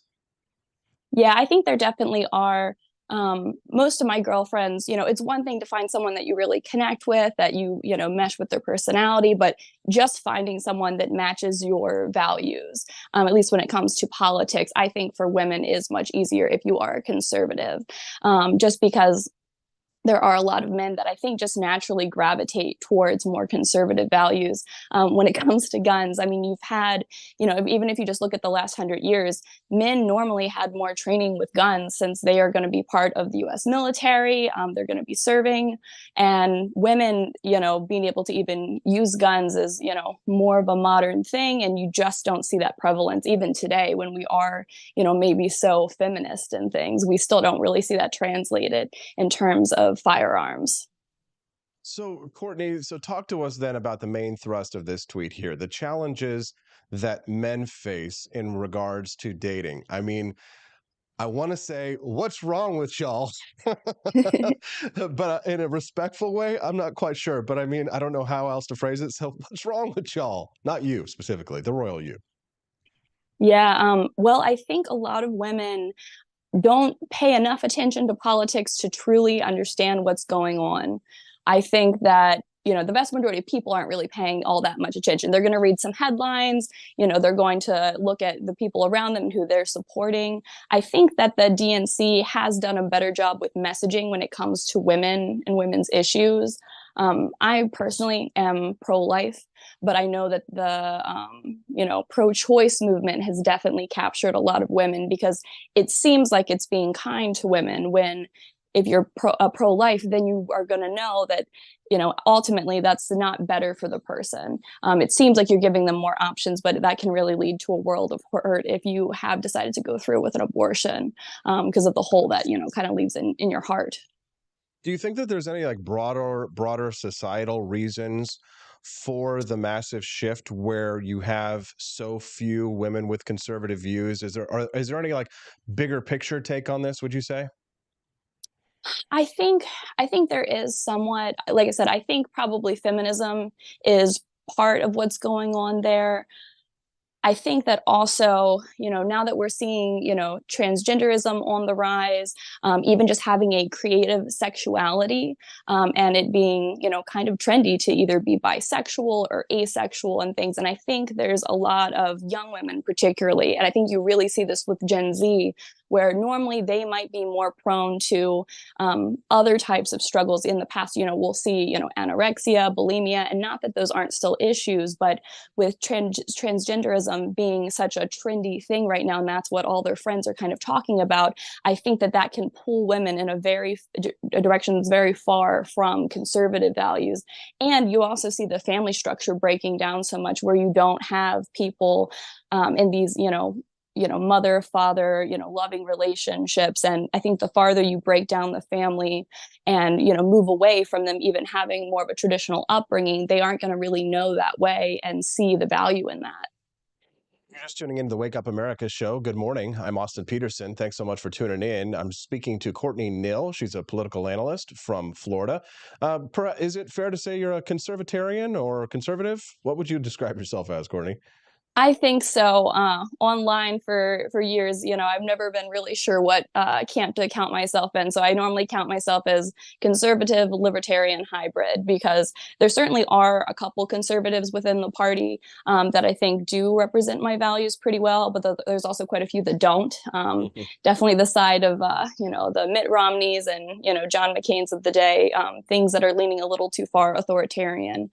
I definitely am a fan of, Ron Paul, when he was, prevalent, years ago. And currently Ron DeSantis is kind of my leading guy for 2024.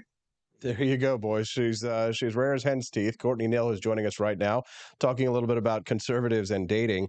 I frequently see videos, Courtney, that show women who are being asked their standards and preferences when they're choosing a mate, and when they're looking at a standard heterosexual relationship. If they're looking at a man, they'll have a lot of very high standards. They'll have a lot of preferences. For example, I saw one study where they were looking at preferences between men and women, and they asked, if someone had 80% of the things that you're looking for in a mate, would you be happy? And the men overwhelmingly said, yes, that's great. She sounds like a catch. And the women were absolutely unsatisfied. They were not happy with a man who met 80% of their standards and needs. But I'd like to use that as a reason to ask you this. Do you think that men are shamed for having preferences, and not just having preferences, but in having actual standards when it comes to women? Are they shamed for having standards? I would say that I don't know, the modern dating world is kind of interesting. I think that there certainly is a push to accept people however they are. Which, maybe that's it's pushing into an area that you don't agree with. I think that in most relationships, there always are going to be a couple things that maybe, the other person does that are going to get on your nerves, and, a couple, things that you can agree to disagree on. But I think having those core values is what's really important. And so I think in some ways, yes, I think that, people, well, and the alternative though is staying single. If men, aren't willing to adjust to some of these things, then they might just have to stay single. And I think that this is one of the biggest things I've seen with conservative men trying to date is, if they can't find a conservative woman, then they're probably, their best bet is maybe finding one that's, somewhat apolitical, someone who maybe just isn't paying a lot of attention, who's going on, and maybe they can, kind of show her the way and, teach her about, some other options that are out there. It's funny that just you saying that makes me laugh because just saying something like that is so politically incorrect, right? As if like, not having an opinion means that you don't have agency as well. But I want to ask you about something else, Courtney. For those who are just tuning in, don't forget to click that like button and subscribe to the channel if you're enjoying the content you're hearing. I'm speaking to Courtney Nill, who is a political analyst from the state of Florida for her very first time on the show. Let's give her a round of applause in the chat. Why not? She's doing a great job.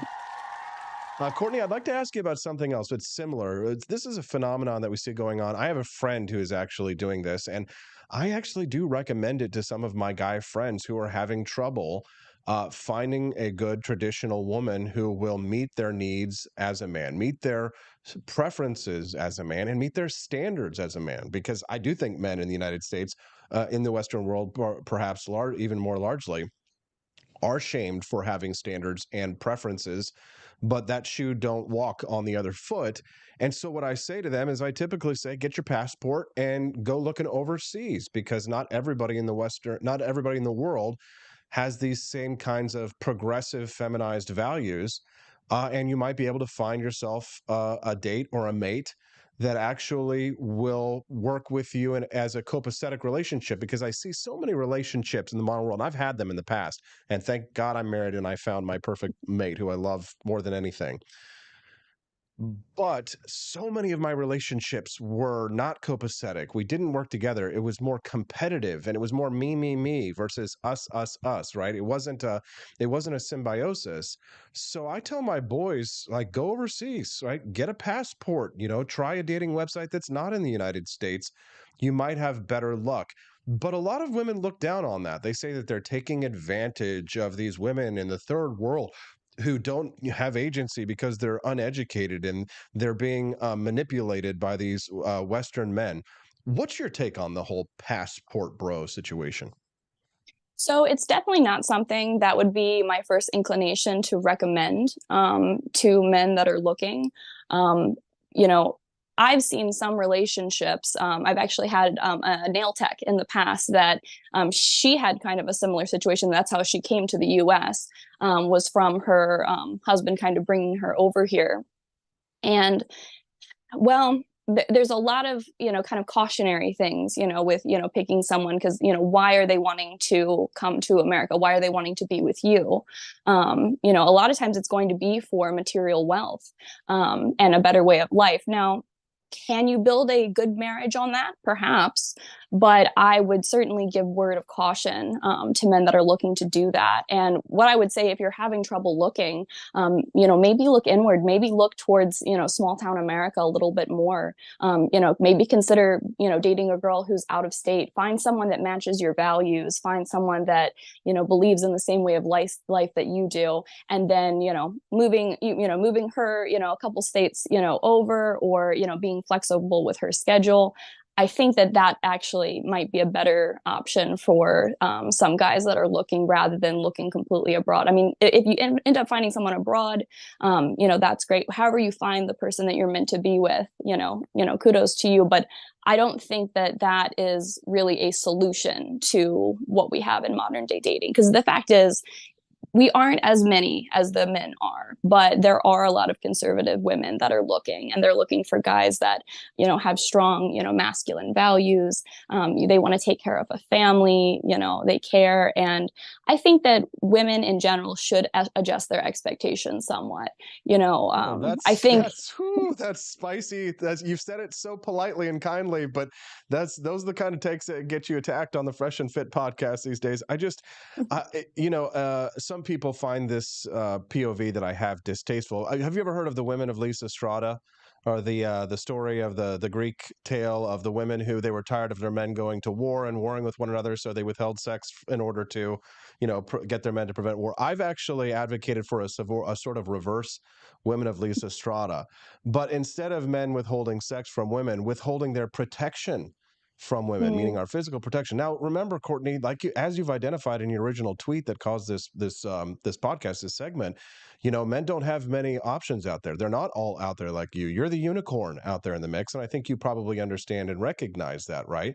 And so knowing that if men want to take back the power in relationships and not be subservient, not be seen as a lesser, not the stupid husband who can't get anything right with the vacuum cleaner, and if men really want to, restore their own agency in the Western world, then removing the cloak of security and protection from females is probably the fastest way to get them to change their minds and to lose that progressive tint, which is anathema to conservative men like myself, libertarian men like myself, and men out there who hold the kinds of ideals and views that we have. Because frequently when you see an act of violence directed towards a woman online, there will be a host of people out there white knighting, saying, why didn't the man step in? Why didn't the man step in? But then alternatively, you'll see men who do step in are frequently prosecuted. Like, for example, in New York City, a man who was trying to protect fellow subway passengers, for example, from a violent passenger and who accidentally choked him to death, is now being punished for manslaughter. I mean, these seem like drastic tactics, but for so long we still sort of operate on a women and children first mentality, as if we're all living on the Titanic, right? And if we're going to go overboard, we need to protect the women and children. But I guess what I'm really getting at here is there seems to be a sort of a male disposability, Courtney, that frankly I find myself becoming more and more intolerant of. And I wonder if you agree with me that society at large does see men as disposable, from the conservative side, sending us to war to die, and on the progressive side as, wanting to cut off our wing-wangs and hoo-has and put us in the female sports. Yeah, the way that gender roles are going in this culture certainly is interesting.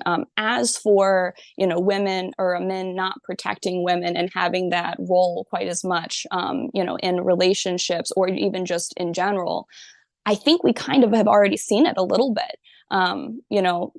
If someone, attacks a woman in the street today, maybe someone will react.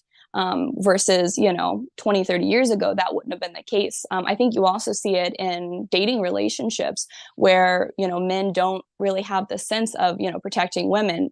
Traditionally, if you're going on a date with somebody, he would come and pick you up and, take you out. And there are still men that will do that. That's, the kind that, I normally find myself with, that are willing to have that role. But there are, unfortunately, that's just not the way of the world now. Everyone wants to be independent. They want to be their own person, and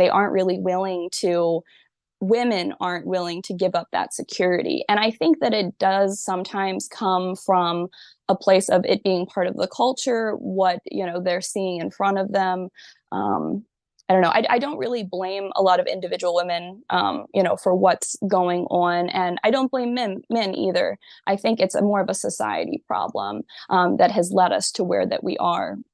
I think rather than men pulling back, I think them, being strong, with them having a hand, saying like, look, I will take care of things. And unfortunately, war can actually really be, something that changes cultures, changes nations. And I certainly hope we don't enter into, any kind of World War III situation or, anything that's, even more minor than that.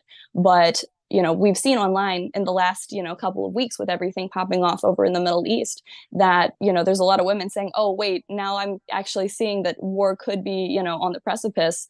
I don't want to be drafted. I don't want to go into the military. Let me rely on men in a way that I hadn't been before. It's good stuff, Courtney, Neil, and you're doing a great job on your very first appearance with us. Is there anything else that you'd like to share before we let you go today? Well, thanks so much for having me on. It's certainly been a pleasure. As we come into primary season, I would just encourage people to, really look into the candidates that are running, whether that be, locally or on the national scale, because truly it takes all of the roles having good people in them. And I think that, there's a lot of polls that can say, one thing or another, stick to your guts, pick the person that you yourself, do some research on your own and find the person that's going to represent you well. And, 2024 is on its way. So I look forward to that and the changes that are to come. Well, great job, Courtney. And thank you for being so generous with your time today. We hope you'll come back and join us again on the show. Thank you very much. Bye. Thank you so much for having me. Thank you. You can follow Courtney Nill over on Twitter right there. You can see how to spell her name right underneath her lovely visage.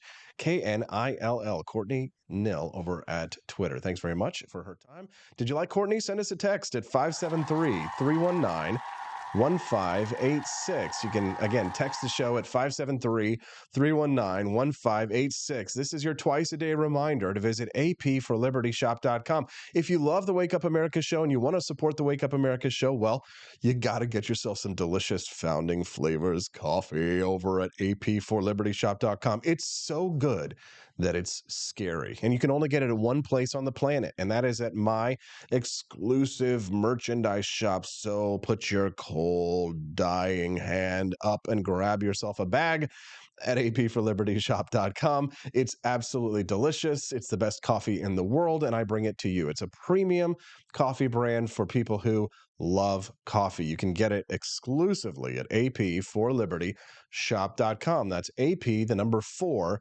apforlibertyshop.com. Don't forget to click that like button too. Subscribe to the channel. The Wake Up America show streams live every Monday through Friday from 7 a.m. to 9 a.m. Central Time. Andy Opperman says, AP only lets beautiful people be guests. Very funny. Matt Unruh says, happy birthday. She was good. There you go. She is a thickie for sure, says TMCLI. Very funny. Besides, you can't blame society. Pathetic boomers started this crap. Are you serious? Boomers. Gonna make all my boomer friends who are tuning in mad. They always, whenever anybody makes fun of boomers, we get angry letters. So please take it easy. Quest Fanning says, looks like I'm already following her. Is she a pilot? ? I think she is. Courtney Nill. Someone else said they enjoyed Courtney. Sign of Jonah says, Miss Nill did very well. Excellent. Barney Styles, men, say this to your wife early. Things can be done your way, or I can do it. Okay, well, good to know. Prisoners of love, blue skies above. Can't keep our hearts in jail, says Luke Sacker. There you go. Go to the guard. Who are you to see? Say, just give me anyone. No, listeners, are you texting in today? Do we have any more texts? Not sure if you've seen Chirac, a modern musical adaptation to Lisa Strada. Nick Cannon did very well, in my humble opinion. Well, thanks for the text, sir. I have not seen Chirac, but you can text the show at 573-319-1586. Again, text the show at 573-319-1586. I just want to say to all of you who have disagreed with me on this program, not just today, but maybe you've disagreed with me as well on Twitter. I would like to say thank you. I won't say necessarily to my haters, right? Because I think that's something else. If you're just a hater, that's a separate category. But I'd like to talk very briefly about, in our remaining time, I'd like to talk very briefly about the people who disagree with me and who are still here right now, who are still listening. Even if you're listening to the podcast later and you found yourself especially if you found yourself getting angry with what I've had to say on the show, either today or at other times. I want to say thank you to you. And here's why. If you're still listening to my voice, even after you have disagreed with me, I want to give you a round of applause. I think that you are a very special person. And the reason why is because most people these days cannot tolerate disagreement. One listener actually who was texting with me a little bit earlier said that they were telling me that they went to go listen to David Knight's show this morning. And that's fine.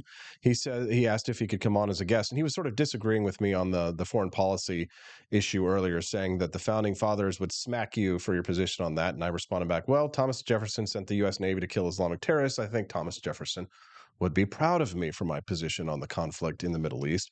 But then he said, great guest. He enjoyed having Tony Shaffer on the show earlier. And I said, glad to have you join us. And I appreciate that he was texting me, right? Even though he was disagreeing with me vehemently.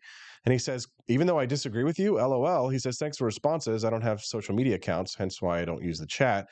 And I said, I don't mind being contradicted, only disrespected. And that really is the difference. You can contradict me all day long, disagree with me all day long. But if you're hateful, right, or disrespectful, then I place you in the camp of haters. But if you're brave enough, strong enough to listen to points of view that you don't agree with and to still stick around after the fact, well, I got to say, bravo to you, because that takes apparently guts. It didn't used to be that way. But it's because of the way that the decentralized nature of the internet. Now everybody can go into an echo chamber, and you can only hear things that are pleasing to the ear, and that never contradict anything that you already believe. And that way you always confirm your biases, and no one learns anything and everything. And that's how the world has gotten more terrifying. So on Halloween night, I invite you to do something terrifying. I invite you to do something on Halloween that will absolutely scare the crap out of most people. And that is to listen to and consider thoughts and ideas that you don't agree with. Sometimes you might be surprised. You might find out the most painful thing of all, the most torturous thing of all, is to find out that you might be wrong. That is painful. That is torture. But take heart and take knowledge and solace as we start to get into the holiday season. Take the warmth of the season and consider that you've learned something. If you realize that you're wrong. And isn't learning something a wonderful thing? The one thing, the one trait in common, I posted this on Twitter the other day. The one thing in common that I've noticed amongst people who are successful is that they are always learning. They are always learning, and they're changing their opinions, their views on things based on new information. I was listening to Christopher Hitchens yesterday, which I've been doing much more since the conflict with the Islamic world has heated up. And he talks about how his views changed over the course of his career. He initially was a Marxist, and then for a time he was a neocon, and then for perhaps the last 2 or 3 years of his life, he really started to come around to become more classically liberal in a way. And I thought I admired that someone had the guts and the intellectual fortitude to read things that they disagreed with, to absorb them, and to find the flaws in their own ideology and philosophy and to change their mind. It's happening to me. I'm still learning. I'm still studying. Because in order to be successful, I know that I can't stand still. I have to change. I have to learn. I have to move. I have to get exercise. I have to exercise my brain the same way that I exercise my body.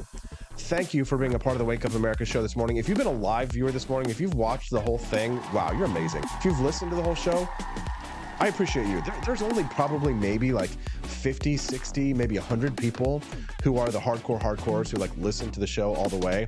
And I'm getting ready to conduct a survey to ask you guys what it is you like, what you don't like about the show. That's going to be coming out here really soon. But if you're like part of like my 100 or like, the Spartan, let's say there's 300 of you. There's 300 Sparta. We are Sparta. This is Sparta. I just want to say thanks, right? Many of you are monthly supporters, subscribers. You're hardcore of hardcores. I'm not super rich and famous and all that, so the 300, it's all I need to take on the enemies of Persia. Of course, they did lose that battle ultimately. I appreciate you guys, and if you're new here today, don't forget to subscribe before you leave so we can see you again tomorrow, as we want to see you every Monday through Friday, 7 to 9, on the Wake Up America show at wakeupAmericaShow.com. Expanse of time, a year might seem like a mere moment, but oh, what a year it's been. In September 2022, Austin and Stephanie Peterson embarked on a journey to wake up America. They began humbly, with just 20 souls tuning in, learning, listening, and though challenges arose, like the looming shadow of YouTube demonetization, their spirit never waned. And now, thanks to you, thousands rise with the sun to join them, to listen, to engage, to be a part of a community. So here's to you, and to Wake Up America, for memories shared, for friends made, for the journey ahead, and for never, ever forgetting to rise and freedom. Happy anniversary. I would go and I would fight this battle for us. I'm Donald Trump, and I approve this message. Believe me, Austin Peterson is the best. He's got the greatest Wake Up America show I've ever seen. Whenever I tune in the mornings and watch the live stream, let me tell you, he has got the absolute best content. I love his guests. It's just a total blast to watch, and I highly endorse and recommend the Wake Up America show. It's terrific, believe me. Halloween is coming. The festival of Samhain approaches, and your lazy butt doesn't have a Halloween costume yet? How can you pledge allegiance to the Dark Lord this year and possibly offend everyone at the same time? Visit the AP for Liberty shop and get your shirt today. The very most terrifying words in the English language are, I'm from the government, and I'm here to help.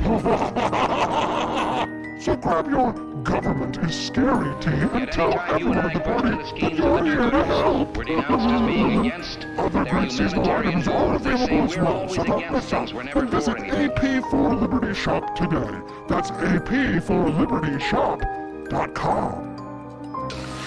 What is fascism? Fascism is private ownership, private enterprise, but total government control and regulation.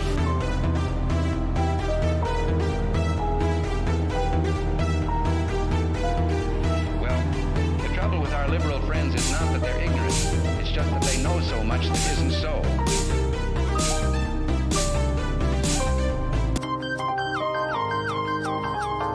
If we lose freedom here, there's no place to escape to. This is the last stand on earth.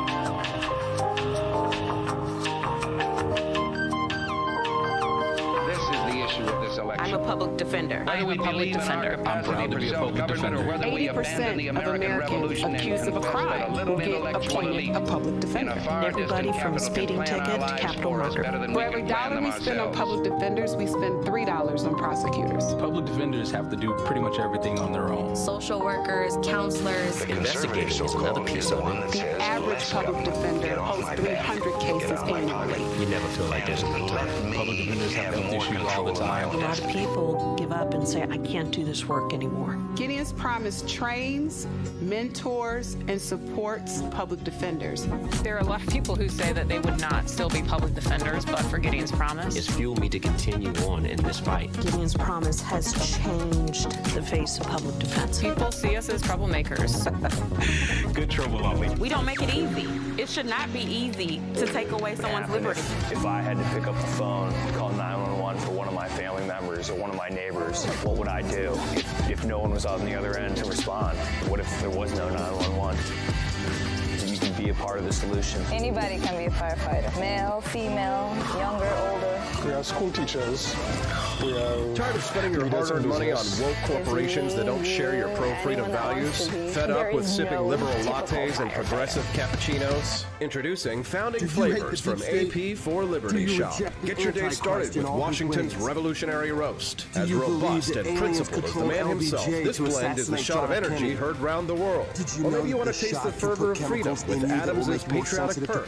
It's as dynamic and balanced as the U.S. Constitution, sure to awaken your spirit of liberty. For the aficionados, we've got the Jeffersonian Java, a complex mix of flavors that speaks volumes about your refined tastes. And don't forget Betsy's Liberty Lullaby, our decaf option, crafted with the same care and dedication Betsy Ross put into our Star-Spangled Banner. This blend lets you enjoy the taste of freedom anytime without losing sleep. No woke beans here, folks. Just pure, patriotic, pro-freedom flavors brewed with love for liberty. So why compromise your principles for a cup of coffee? Stand up for your values, perk up your patriotism, and start your day the American way. Get your founding flavors at AP4LibertyShop.com.